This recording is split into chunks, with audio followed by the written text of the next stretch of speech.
কেমন আছো তোমরা সবাই? অনন্যার ব্লগসের একটি নতুন ব্লগে তোমাদের সকলকে অনেক অনেক অনেক স্বাগত জানাই। আজ মঙ্গলবার, সকাল এখন 7:30 বাজে। আমি ঘুম থেকে উঠে ব্রাশ করে ফ্রেশ হয়ে সকালের চাটা করে নিলাম। তারপরে ভাবছি চায়ের সাথে টা হিসেবে বিস্কিট না খেয়ে মুড়ি ভাজা খাই।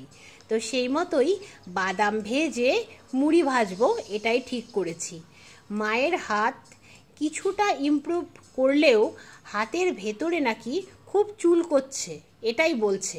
মনে হয় অ্যান্টিবায়োটিক খাওয়ার জন্য হাতের ভেতরটা টানছে, শুকোবে হয়তো এভাবেই, কি জানি।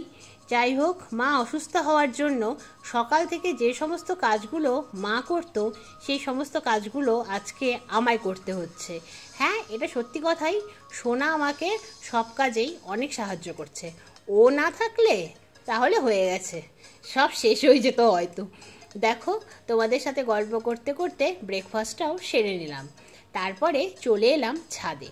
ছাদে এসে কালকে যে জামা কাপড়গুলো শুকিয়েছিল না, সেই জামা কাপড়গুলোকে ছাদে মেলে দিলাম।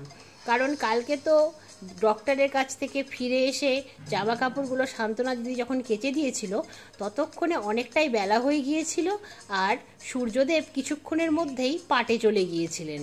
সেই জন্যই জামা কাপড়গুলো ভিজেই ছিল, তাই আজকে সকালে আবার রোদে দিয়েছিলাম।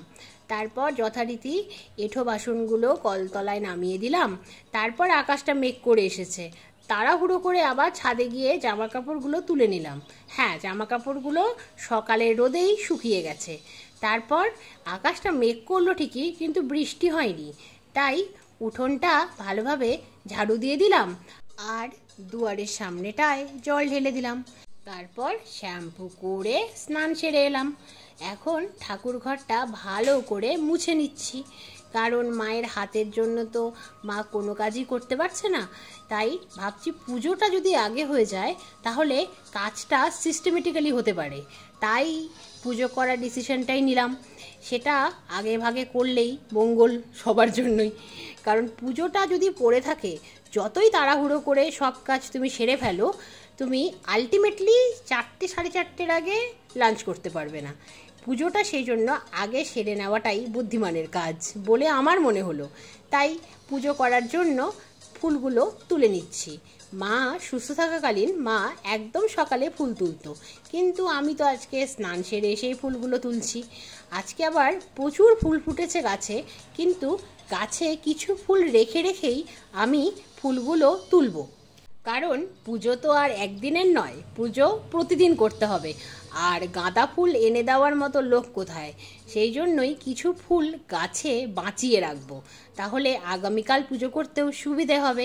যথারীতি ফুল তুলে এনে পুজোটা আমি সেরে নিচ্ছি, আর ভগবানের কাছে প্রার্থনা করছি মা যেন খুব তাড়াতাড়ি সুস্থ হয়ে ওঠে, এইটুকুই চাওয়া।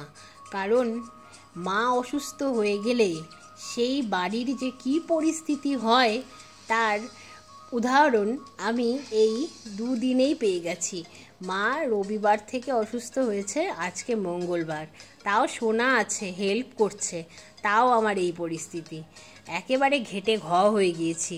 এত কাজ মা যে কী করে একা হাতে সামলায়, সত্যি মায়েরা বোধহয় এরকমই দেবীর মতো হয়।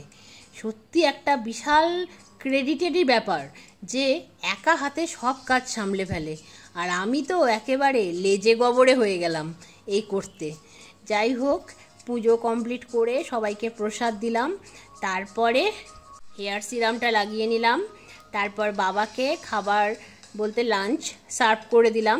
সোনা মায়ের হেল্প নিয়ে রান্নাটা কমপ্লিট করে ফেলেছিল, মা দেখিয়ে দিয়েছিল, সোনা করে ফেলেছে। ভাগ্যিস সোনা ছিল, না হলে আমার কি দশা দাঁড়াতো ভাবো। তারপর সোনা কিছুই খায়নি সকাল থেকে, সেরকম ওই চা আর মুড়ি ভাজা ছাড়া, তাই সোনাকে একটু দইয়ের ঘোল করে দিলাম। তারপর মাকে স্নান করিয়ে নিয়ে এলাম, তারপর মাকে শাড়ি পরিয়ে দিলাম, চুল বেঁধে দিলাম, তারপর মায়ের সিঁথিতে সিঁদুর দিয়ে দিলাম। এখন আবার হনুমানজি টিপও মায়ের কপালে পরিয়ে দিলাম। তারপর জামা কাপড়গুলো নিয়ে এলাম ছাদে।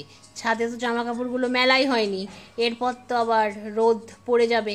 আর বর্ষাকালের আকাশ বলাই যায় না কখন মেঘ হয়ে ঝুপঝুপ করে বৃষ্টি চলে আসবে। তাই জামা কাপড়গুলো মেলে নিচে এলাম। নিচে এসে গ্যাসটাকে ক্লিন করলাম। এদিকে ভাতের হাঁড়িটা ভালো করে মুছে নিলাম। তারপর এই গ্যাসের ঝিক দুটো আর যেইটুকু বাসন ছিল সেই কটাকে মেজে নিলাম। আর বাকি বাসন তো সান্ত্বনা দিদি মাজবে। যে কটা বাসন আমরা প্রতিদিন রান্নাঘরে মেজে ফেলি সেই কটা বাসনই মেজে ফেলতে হবে। সত্যি যারা বাড়িতে হাউসওয়াইফ হয়, যেমন আমার মা, তারা সত্যি মানবী রূপে দেবী হয়। যাদের কোনো ছুটি হয় না, 24x7 যারা কাজ করে চলে, তারপরেও তাদেরকে শুনতে হয় সারাদিন বাড়িতে থেকে কি এমন করো। সত্যি সারাদিন তারা যে বাড়িতে থেকে কতটা কাজ করে এখন আমি হাড়ে হাড়ে ফিল করতে পারছি। আমার মায়ের মনটা না খুব শক্ত, সেই জন্যই 7টা স্টিচ দুটো আঙুলে হওয়ার পরেও মা বাঁ হাত দিয়ে অনেক কাজে হেল্প করার চেষ্টা করছে। ভাবতে পারছো, আমি হলে বিছানায় শুয়ে থাকতাম। আমার মা মানবী রূপে বোধহয় দেবী, সবার মাই তাই হয় আমি জানি। এই জন্যই তো বলে না, ভগবান তো সব জায়গায় যেতে পারেন না, তাই ভগবানের দূত হিসেবে সব জায়গায় সবার কাছে একজন করে মা পাঠিয়ে দেন। ভগবানের পরেই মায়ের স্থান হয়। আমরা তো এত বড় পুণ্যাত্মা নই যে ভগবানকে চোখের সামনে দেখব, তাই মা চলে আসেন ভগবানের রূপে আমাদেরকে আগলে রাখতে। প্রথমে জন্ম দেন, তারপরে ছোট থেকে বড় করে তোলেন, তারপরে আগলে রাখেন। আজকের ডিনারে তৈরি হচ্ছে লুচি। সোনা আর আমি দুজনে মিলে ডিনারটা রেডি করে ফেললাম। আজকের ডিনার তো লুচি দিয়েই হয়ে গেল, সো টেস্টি ডিনার। তারপর রান্নাঘরে যা যাবতীয় কাজ ছিল সেগুলো সব কমপ্লিট করলাম। কমপ্লিট করে ঘরে এলাম। এখন বিছানাটা রেডি করলেই হয়ে যাবে, তারপরে শুয়ে পড়বো। তাহলে আজকের মতো আজকের ব্লগটা আমি এখানেই শেষ করছি। আবার তোমাদের সঙ্গে দেখা হবে খুব শিগগিরই অন্য একটা নতুন ব্লগে। সবাই খুব ভালো থেকো, সুস্থ থেকো, সাবধানে থেকো। আর আজকের ব্লগটা কেমন লাগলো অবশ্যই কমেন্টে জানিও। ভালো লাগলে একটা লাইক করে দিও। আর যদি তোমরা চাও তাহলে অনন্যার ব্লগস চ্যানেলটাকে সাবস্ক্রাইব করে দিও। এইভাবেই আমার পাশে থেকো, এইভাবেই আমায় সাপোর্ট করো, আর অনেক অনেক ভালোবাসা দিও। তাহলে আজকের মতো চলি, গুড নাইট, বাই বাই।